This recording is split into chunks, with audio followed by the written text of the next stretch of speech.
All right, so in your probably want to have course syllabus out if you have it available, and a little sheet of paper on the side might not hurt because we'll go over a couple details with this. Um, there is a little bit of a typo on your course syllabus. Not that this is going to be a huge thing to understand, but your point value for the essay, it's not 50 points. It's actually a 60-point essay, which is typical for your take-home. East of Eden was a 60-point essay.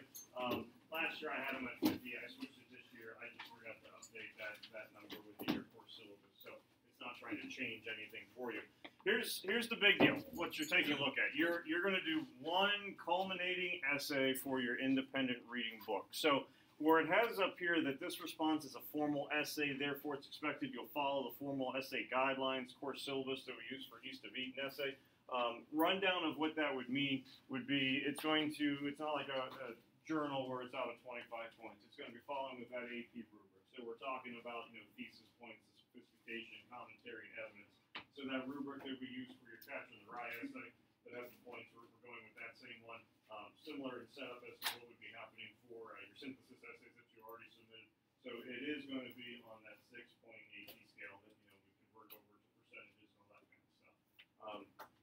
For your independent reading journals, we had things like that. You could do 2-body paragraphs if you wanted. If you were looking around 500 to 600 words, so your intro conclusions might not be as developed.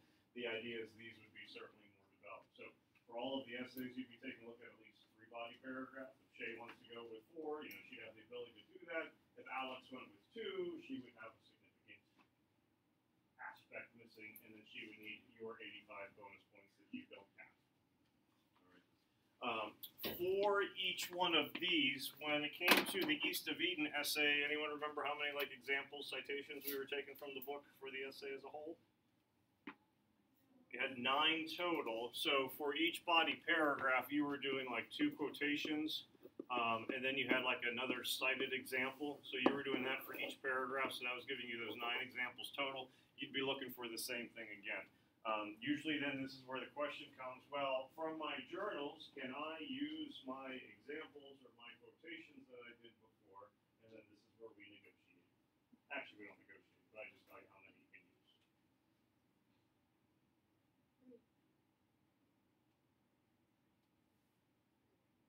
Good 2. All right, so Ka wants to take 2 plus her unicorn on the rainbow into her essay. Unicorn and rainbow won't help her, but she can still use those 2 quotations that she did from her previous journals. All right, and that's not 2 per journal, Morgan, where you're using 4. It's going to be 2 total. So you can reuse those things.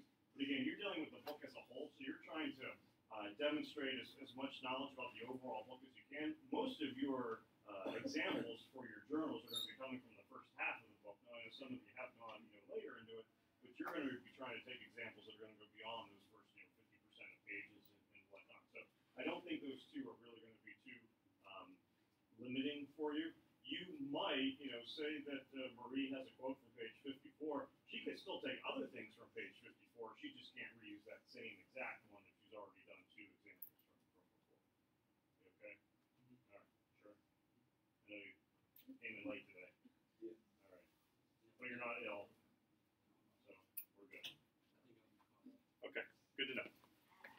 So for your essays, you can choose either 3, 4, 5, or 6. I have absolutely no preference. It's not secretly going, boy, I hope you're right about number 5, or I hope you're right number 4. They're worded in a little bit of a generic format so that it can be applied to any of the independent reading books that you have. So there's not one that if you have 1984, you better do number 6, or if you have Huck Finn, you better do number 5. It really makes no difference. Now, the hope is that you kind of start to go, well, I think this might work better for my book based on my understanding of it. But it's not like there's a secret quiz out there that Shay has this book, she could pick the wrong prompt, and boom, that whole essay's going to fall apart. Any of these could work for any of the books that you have.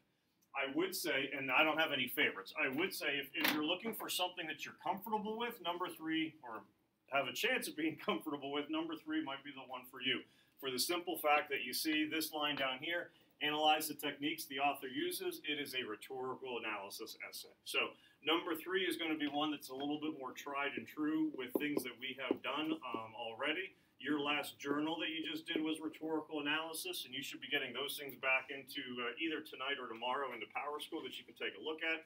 If this is one that you want to do, you certainly could. You'd be having to do 3 devices, since you have 3 body paragraphs for this.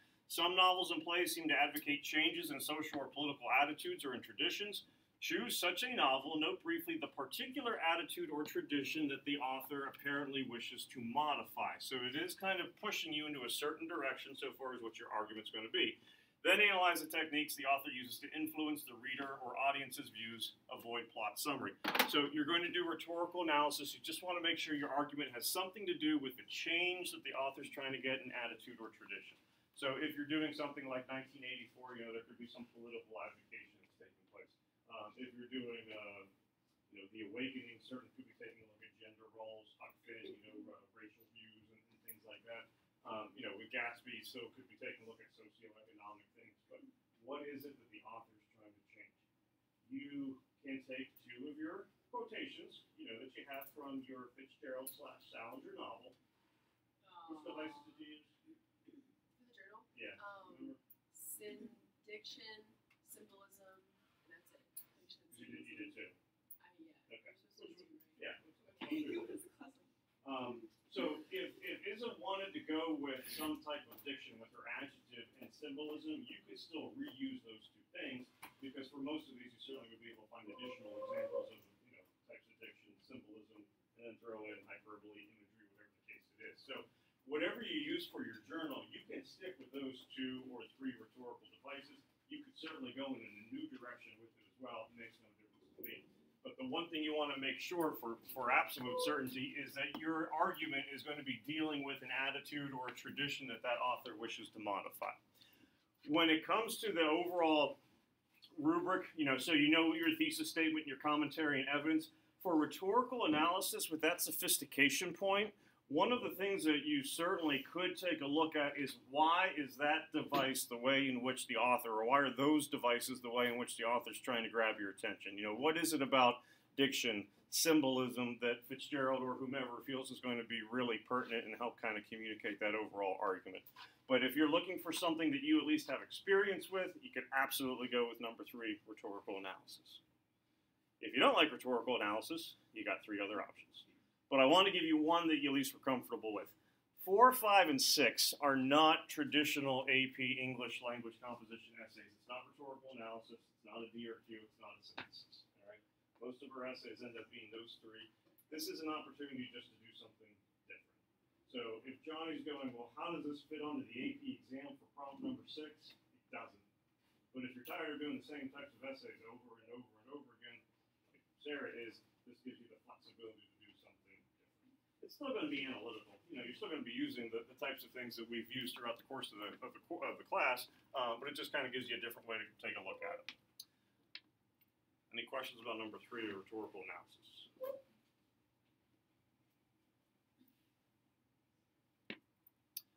Four, writers often highlight values of a culture or society by using characters who are alienated from that culture or society because of gender, race, class, or creed.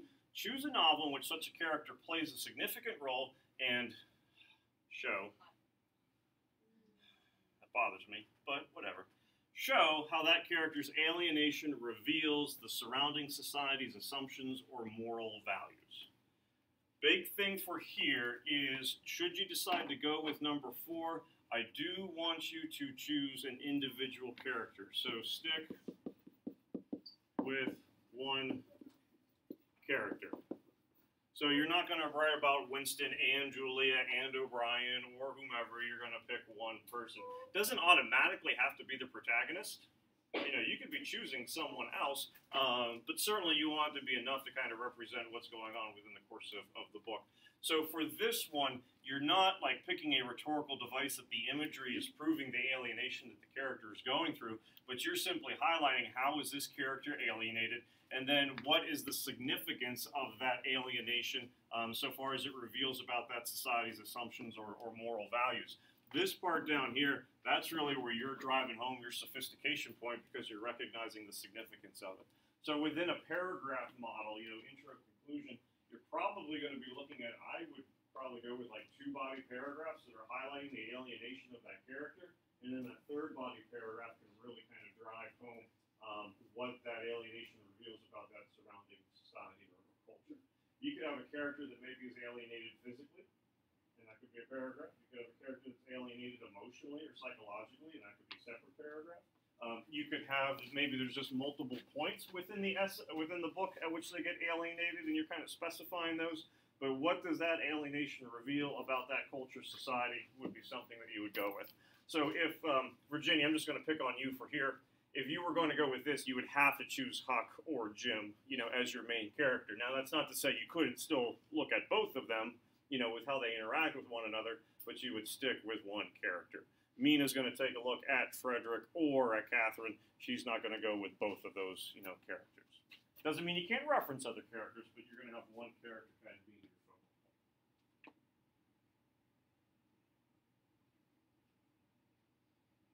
It's all coming together. So if you were, let's say, Gatsby, Gatsby would be one where you could choose a lot of different types of characters to take a look at. Certainly, Gatsby could be one. You could argue that maybe Daisy kind of feels alienated in some ways. So I think if Emily, you decide to go with this one, it's pretty much going to be Edna, probably, the whole way through. But I would say Gatsby, maybe 1984, although that's probably going to be a little bit more Winston. Probably Gatsby and Huck Finn would be the ones where you'd have the most choice to choose from, where you could really kind of validate. Make sure you choose a character, though, that you're going to be able to represent at various stages so that you're not focusing solely on the middle third of the book, the last third, or anything kind of along those ways. For number 5, British novelist Fay Weldon offers this observation about happy endings. The writers, I do believe, who get the best and most lasting response from their readers are the writers who offer a happy ending through moral development.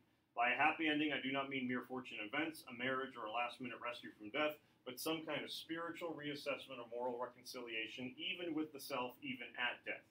Choose a novel that has the kind of ending that Weldon describes up here, and then in a well-written essay, identify the spiritual reassessment or moral reconciliation evident in the ending and explain its significance to the work as a whole.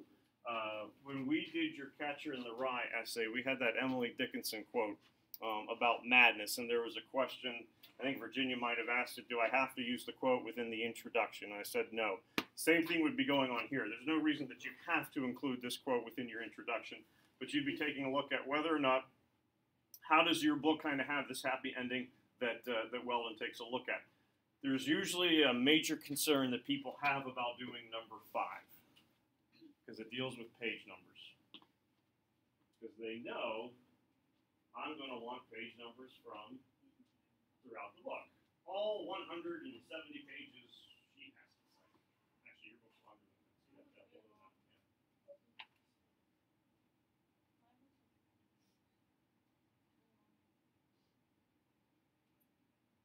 And you know what I get to say? Oh well, you chose it. Good for you. But the concern's going to be, how do I get the whole book in as opposed to just focusing on the very end? Well, what do you got to prove?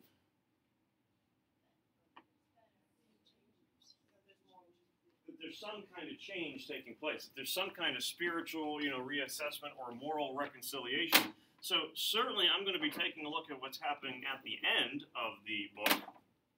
There we go. But if I'm going to explain that what's happening at the end, there's this kind of reconciliation or change that's taking place, what am I going to contrast that with? What was happening at the beginning. So, I might have something where this is how Rousseau is at the beginning of the book, and then here's what's going on at the end of the book. Here's this change that's taking place, and this is the overall significance of the course of the book. Sure, you'll probably have a little bit more emphasis with what's happening at the end, since it's asking you about the ending. But if I'm going to see some kind of change in Rousseau, or some kind of change in Caraway, or some kind of change in Winston, or whomever, well, I'm going to have to make reference to what was going on in the first half of the book as well. So, no, you might not have something coming back exactly from every 25 or 30 pages, depending on what your book is, but you'll certainly still have things that would be happening at the beginning of the book, and then reinforcing, what that change is that's happening at the end. Notice again, you have the significance in the work as a whole. That's something that you could kind of interject at various body paragraphs, or you could have your whole entire body paragraph, like maybe your third body paragraph being that significance to the meaning of the work as a whole. And not just for this prompt, but in general. If you haven't done any background research of your author yet, it's probably a good time to do that. Because I think when it comes to that significance of the meaning of the work as a whole, which really all 4 prompts are taking a look at somehow, some way, knowing background about your author is pretty important. So what is Albert Camus' like philosophical viewpoints on life? Does he agree with Rousseau, or is he like the opposite of Rousseau? That could go a long way towards determining the significance of the meaning of his work. Was F. Scott Fitzgerald happily married while he was writing The Great Gatsby? That could have something to do with how things are kind of happening within the course of the book. The fact that Hemingway is a war correspondent and that he was an ambulance driver in the military during World War I and proposed to an English nurse and got shut down could be important information for Mina to know about when she's writing, Farewell to Arms. So take a look if you're not familiar yet. Do a little bit of background research with your author so that you can get a better sense as to what's that main point that he or she would be trying to drive home. Because you think about the Catcher in the Rye essay, which honestly you guys did a really good job of when we did that TWA. A lot of that essay really kind of focused on Salinger's experiences within World War II and how that kind of ties everything together in there with Tolkien. So if you're a little bit shaky on, I don't know a whole lot about Upton Sinclair, I don't know a whole lot about Twain, that's fine, that's understandable, but now would kind of be a good time to maybe do a little bit of research for that. If we have a paragraph talking about the author's past experiences, we need to cite where we got that information. Yeah, I mean, if it's not something that, is common knowledge, you would want to cite it. So I would expect that would be something that would have to happen. I wouldn't do like a biography paragraph, but certainly when you're kind of getting into that significance and whatnot, that's where, some traits of him or her certainly could start to come in. But it doesn't have to be, here's the bio, now let's kind of get into the book. And you might even kind of put in a little bit of detail in the intro or whatnot, the context of the book and how that can kind of fit in with the author. And, those are things that we can certainly talk about as you start to piece a draft together. Someone was asking, are we going to do a rough draft? Like, do you have to have a rough draft to submit? And no. But I'll certainly have that template available to you on Google Classroom. I'll try to put that on there today so that if, Abby is working on her essay and wants me to check something out, I got access to it rather than you sending me pictures of laptop screens and iPad screens via Remind, and then it looks all psychedelic. We already talked about LSD yesterday. We don't have to get into that. It was there. I had to go. So even though, yes, it seems to be emphasizing the ending, the fact that you're still taking a look at the change, you can get that work as a whole to fit in there. All right? And then the last one, choose a novel, or from a novel, choose a character, not necessarily the protagonist, whose mind is pulled in conflicting directions by 2 compelling desires, ambitions, obligations, or influences. Then, in a well-organized essay, identify each of those 2 conflicting forces and explain how this conflict with one character illuminates the meaning of the work as a whole. That tends to be an essay that people like to do, I think, because of how pragmatic, logical it is so far as paragraph construction. So I got my character. What can I do in one body paragraph? Here's that, or it could be conflict, desire, whatever, but here's something that's pulling me in this direction. In that other body paragraph, I can look at the one that's going to be pulling the character in the other direction. And then in that third body paragraph,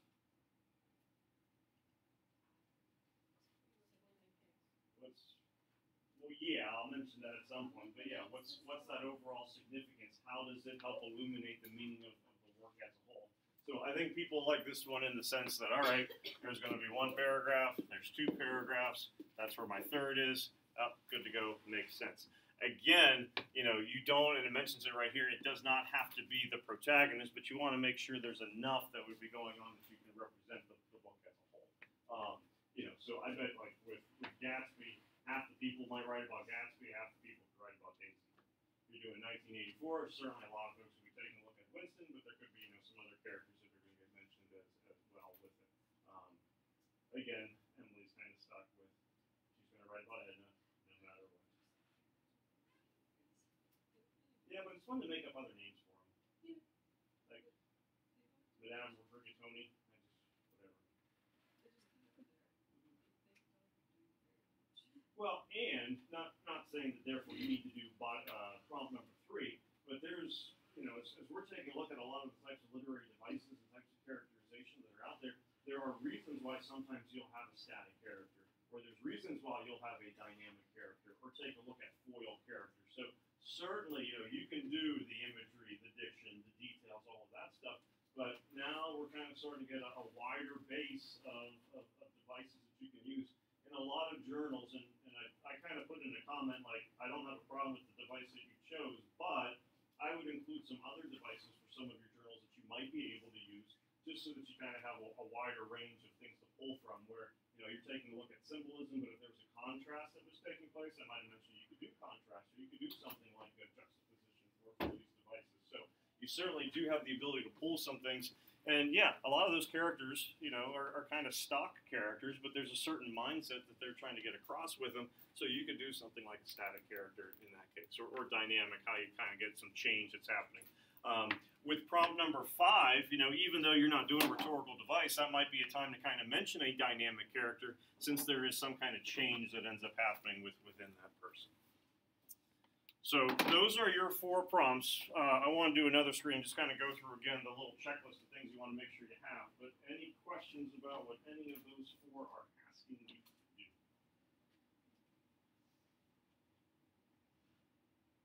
Hope as you start to get one that's going to kind of work for you. Virginia figured that one out, maybe.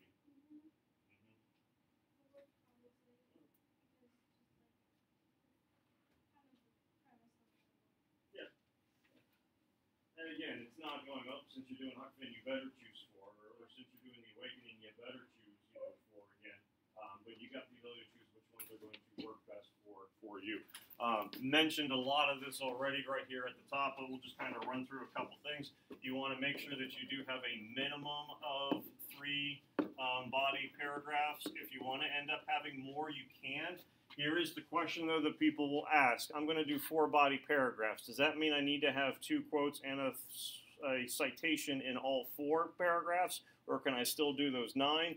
However many body paragraphs you want, that's where I want the evidence coming from. So for each body paragraph, you're still going to have at least 2 quotations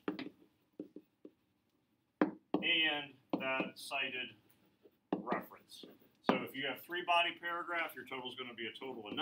If you end up going with 4 body paragraphs, then your total is going to jump up to 12. If you decide that you want to do 3 quotations instead of that, cited one, I'm okay with that. But that would be at least the minimum that you're going to incorporate. You want to make sure that certainly, that overall significance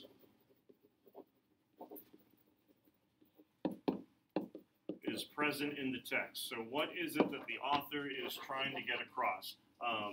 What does the author want you to know? What does the author want you to understand about something? So within that, depending upon which essay you're choosing from, if you have an overall significance paragraph, you're going to want to make sure that you do bring in the author, that you do mention the author. This is what Orwell's trying to do. This is what Sinclair's trying to do. This is what Twain's trying to do. So you want to certainly make sure that you mention the author beyond what's happening within the introduction. Is it asked the question, if I find research, if I do some research on the author beyond, what I already know, do I cite that? Absolutely. So make sure you do cite any additional sources, including your independent reading book, obviously. And now that is so much better with to be verbs, we'll just eliminate them from the essay altogether. Gone. I did have one though. I read it when I saw one time before I was about to go to bed, and it was a bad idea because I was so mad at myself. This is after I turned it in. I was like, what was it? It was in one of the intro sentences in one paragraph. What was the word? It was have. Adore you, cool world. I cried myself to sleep. It's not the world. It was you that wrote it. Yeah, it was me. Virginia?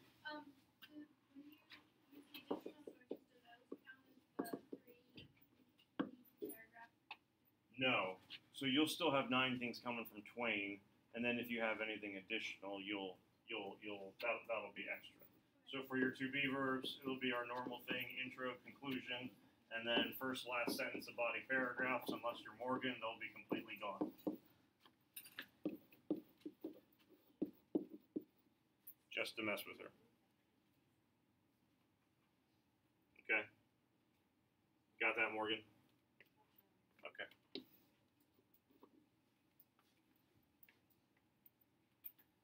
I tend to like these essays. What I like about independent reading, not to sound lazy, what I like about independent reading is it's Johnny's figuring it out, Emily's figuring it out, Abby's figuring it out, Ethan's figuring it out. So it gives you a little bit of more ownership over the argument, over the idea, because it's not something that we've been talking about in class. Doesn't mean I'm going to dislike easy essays that we write before Christmas, because it's stuff that we talk about. I like talking about the books. That's one of my favorite parts of the class. But I like the opportunity here for you to kind of showcase yourself a little bit. This is what I know about the book. This is what I was able to kind of figure out. Now, again, you can certainly ask questions. No problems with that. To me, if you want to share documents and go over some stuff, for your classroom, you can. But for the most part, it's just you coming up with your argument. You pick the prompt that you want. I really don't have any preference whatsoever. I prefer that you choose one of those four, Morgan. Keep it to your independent reading book. We don't need rhetorical analysis of English.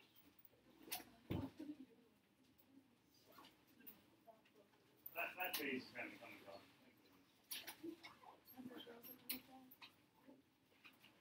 Yeah, Addie did a little bit. Sadie was more of the English's and malicious fan. We moved on. Bigger and better things. She's still pretty popular. All right. Any questions?